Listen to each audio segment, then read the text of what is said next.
Hello everybody. Okay, so today's video is going to be what to do when fighting multiple opponents.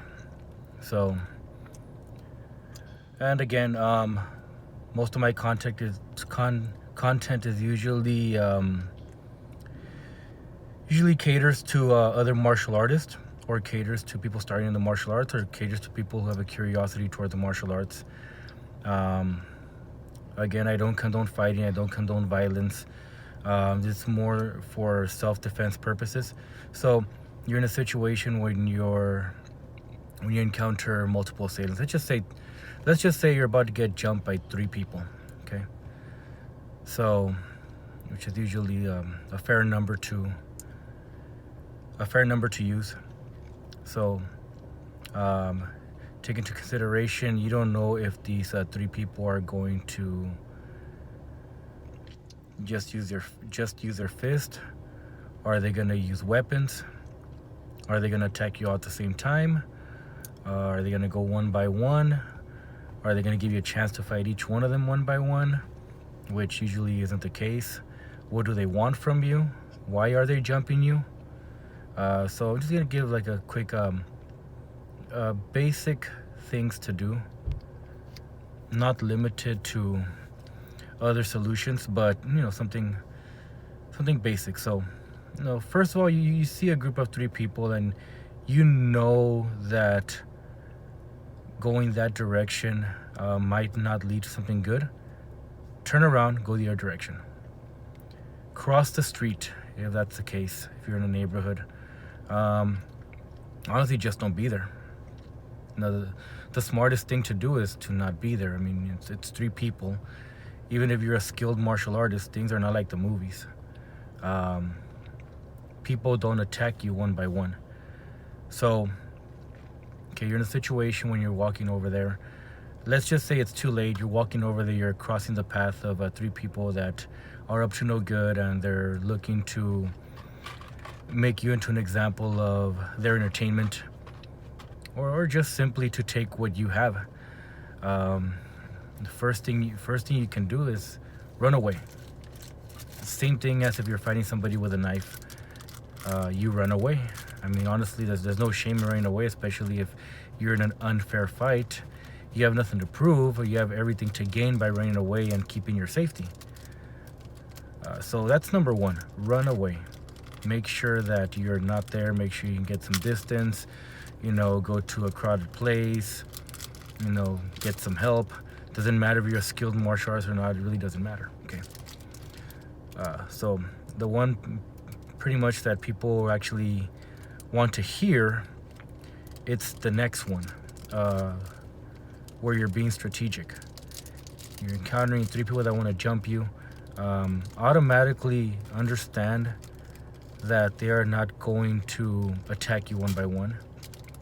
So what you do in a split second, you try to analyze which of these 3 people would be the one you can probably take on faster, or the one that might cause less harm to you. So what you would do is that you would try to find the best way to put it. You would get in front of that one opponent. Let's just say he's the one to your left, and you got the other 2 in the center and on the right.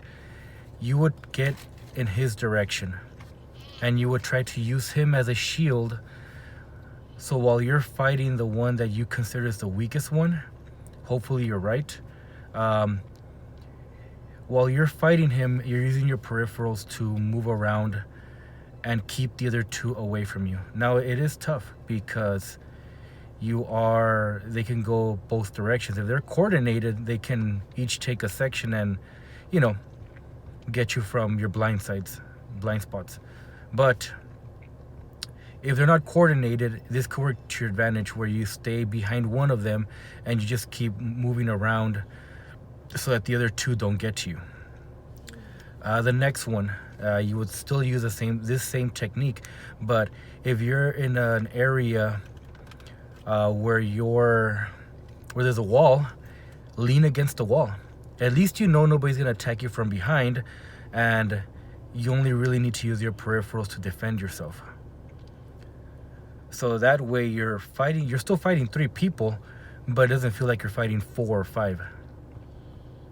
So, press your back against the wall. This is something I've heard actually from individuals that have been in this situation, that a tactic is, normally people that tend to get jumped lean their back against the wall.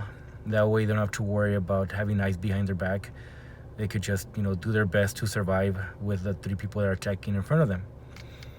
The next one is, let's just say you're in an area where there's a parking lot.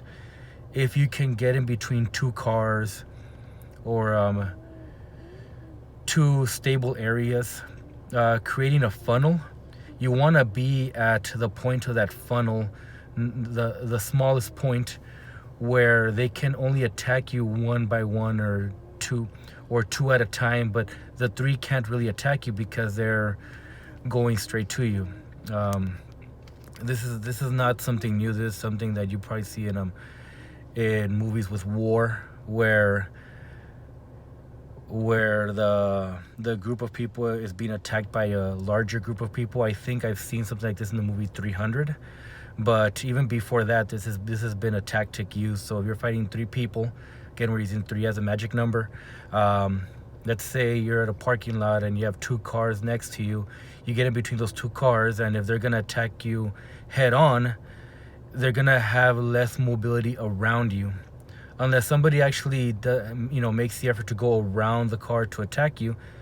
While they do that, you have the chance to attack the people in front of you and try to finish them off before that other person gets around to behind your back. If they try to jump over the car, that's still gonna take them time, and that they still have to get down from the car, and they could be at a disadvantage from there because they still have to worry about climbing down the car. That is your chance to try to defend yourself, knock them out, do whatever you have to do. Again, I'm not really telling you what to do in fighting terms. I'm telling you a tactic, strategy on how to limit the damage being done to you. Obviously, your level of fighting will come into play. Your level of martial arts skill, your level of fighting skill will come into play. Your level of experience of actually making contact with somebody will actually help you out in this. But most likely, if you're being jumped by 3 people in an open area, your chances aren't that good. Best thing you could do is cover your vital points and while you're getting hit, and wish they stop. But at least with these strategies, you might have a higher advantage. Not saying you're going to win, but saying you'll have an advantage compared to not having one. Okay, so just wanted to share this to everybody. Have a great day, everybody.